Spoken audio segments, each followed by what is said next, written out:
Well, meanwhile, Newt Gingrich writes in his Gingrich 360 that there's been a dramatic shift in America's attitudes about big government that could help us actually work towards a balanced budget. Wouldn't that be a miracle? Quote, "It reminded me of the strong support we received from the American people for welfare reform and balancing the budget in 1996. When we reformed welfare, half the Democrats voted for it because the voters back home supported it so strongly."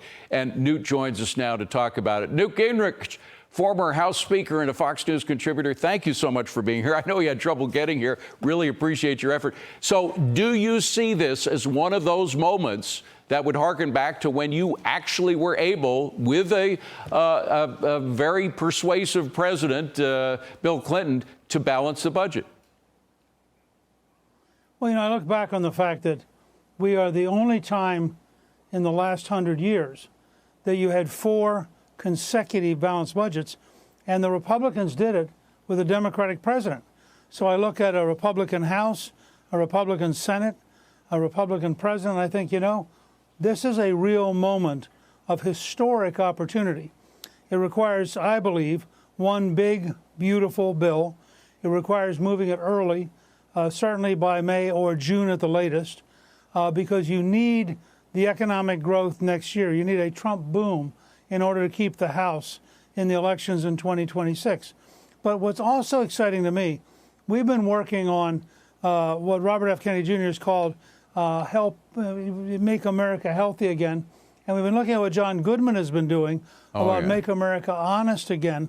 And, you begin to realize, by the way, because health is so gigantic, 18% of the economy, if you simply cut out the crooks, you save, I think, well over $1 trillion over the next 10 years.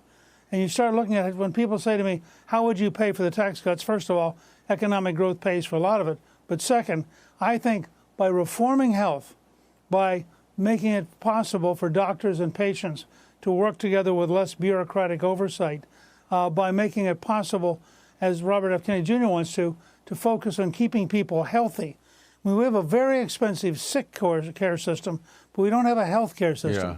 And as a result, we spend twice as much per person as Switzerland, which is the second most expensive country in the world. Twice as much. I know. And a big part of that is just crooks. Well, meanwhile, Democrats are kind of making it easier for those of us who want to balance a budget by supporting some of the most outrageous crap that has come out of Congress, including binary language training in Sri Lanka, LGBTQ causes in Uganda, like the Uganda folks are all for LGBTQ plus. I mean, their hysteria about saving things that that are obviously the American people by a vast majority don't want should make our job a little easier, right? Well, what it tells you, and I just went to a Legatus meeting today of very active, very dedicated Catholics, and saw a study of the effort by the USAID program to force a country in Africa to adopt radical policies if they're going to get any money. And you begin to realize USAID was an engine for woke radicalism around the planet. Yeah. And when you look at the kind of things they were sponsoring, I'm not totally sure we needed a transvestite opera, for example, or we needed courses in transgenderism.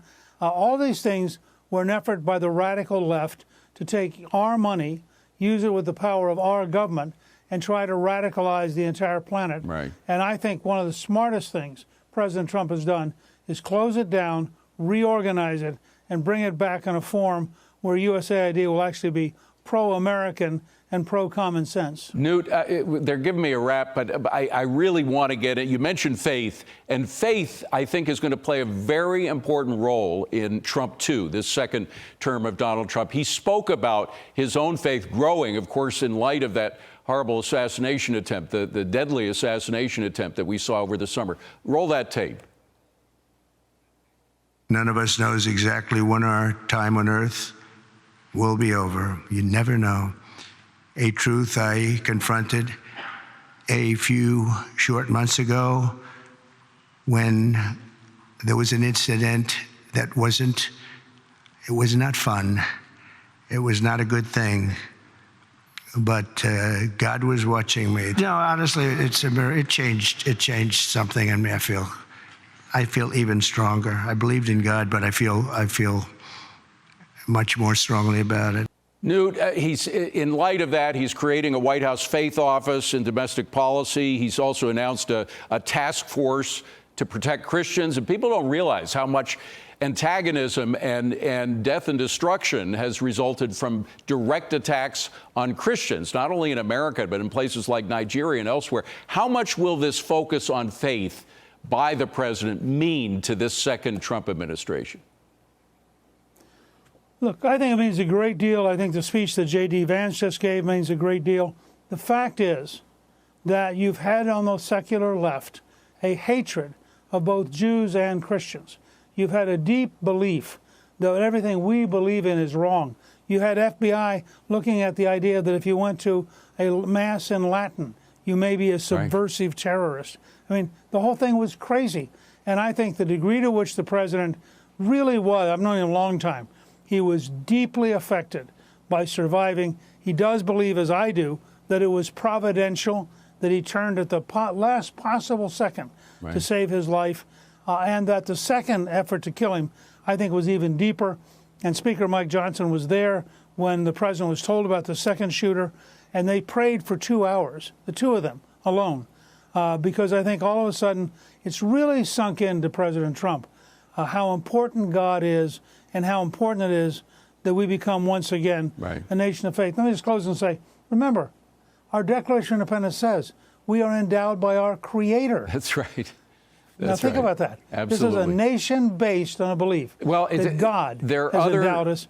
There are two other men who really changed the world who went through a similar experience. One was John Paul II, who, of course, was based in faith, but another was Ronald Reagan, who wasn't as faithful a person as he became after the assassination attempt against him. So we've seen it happen before.